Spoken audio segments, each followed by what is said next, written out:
Good morning, Chip Lake. Before we get to our Thursday thoughts, I thought I should introduce myself because the vast majority of you won't know who I am, and I haven't had the privilege of meeting you. I've just begun at Ship Lake, and I'm teaching history and geography in the lower school. And it seems to be the Ship Lake way that when you begin on a live stream, that you have to tell everyone something interesting about yourself. So here's three.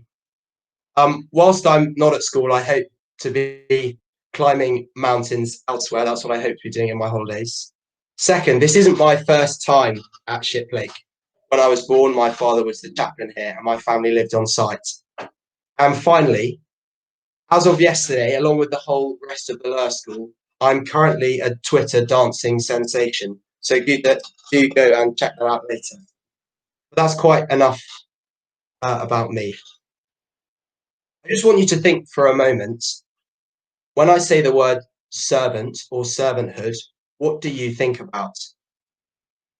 I think it's all too easy to envision it as a task by someone performed who's less important than ourselves, someone who's lower in the pecking order. And we often believe it's those who are served by others who are the great ones, those who are successful, those who have influence, those who lead. That's how the world defines greatness: power, possessions, prestige, and position.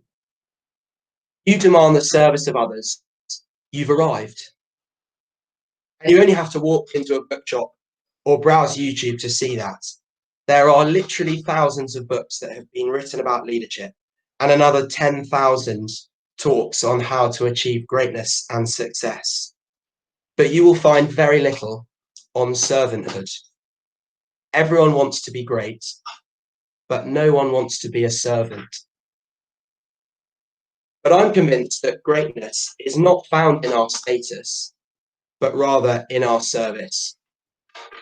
As Arthur Ashe, the great tennis player and humanitarian, who was the first African American to win Grand Slams in tennis, including the US Open and Wimbledon, said, "True heroism is remarkably sober and very undramatic.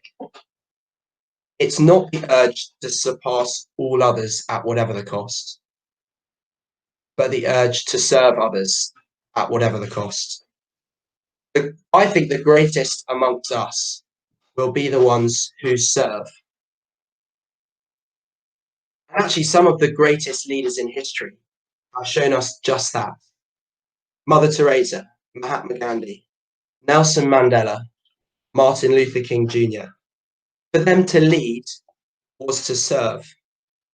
And by doing so, they did some pretty marvelous things.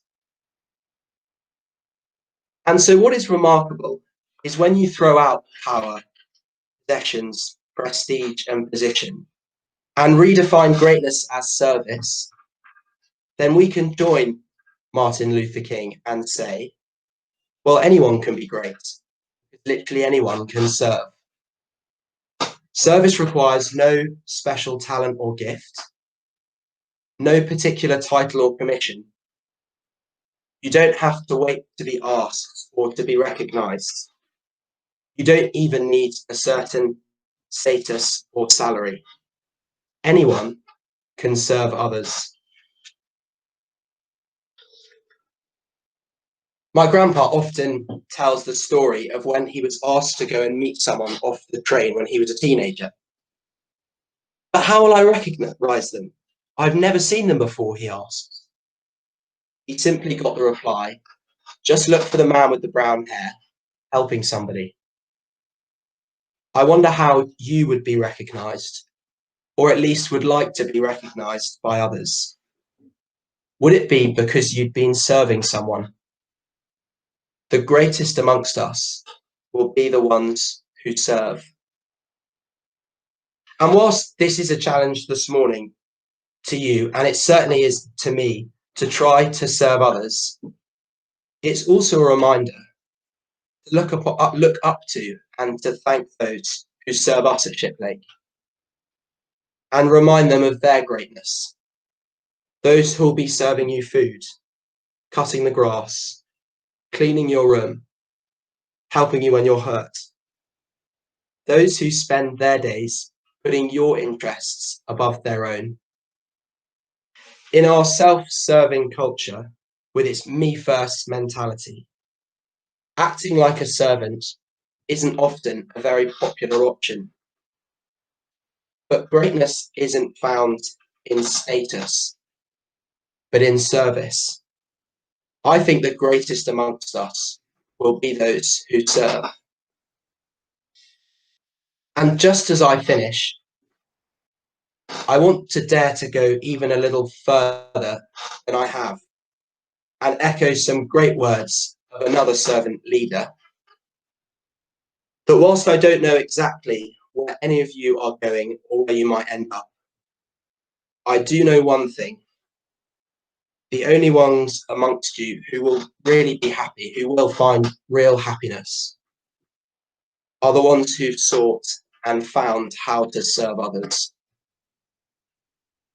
Thank you so much for giving me the privilege of sharing a few words so early on in my time at Shiplake, and I hope you all have a wonderful day.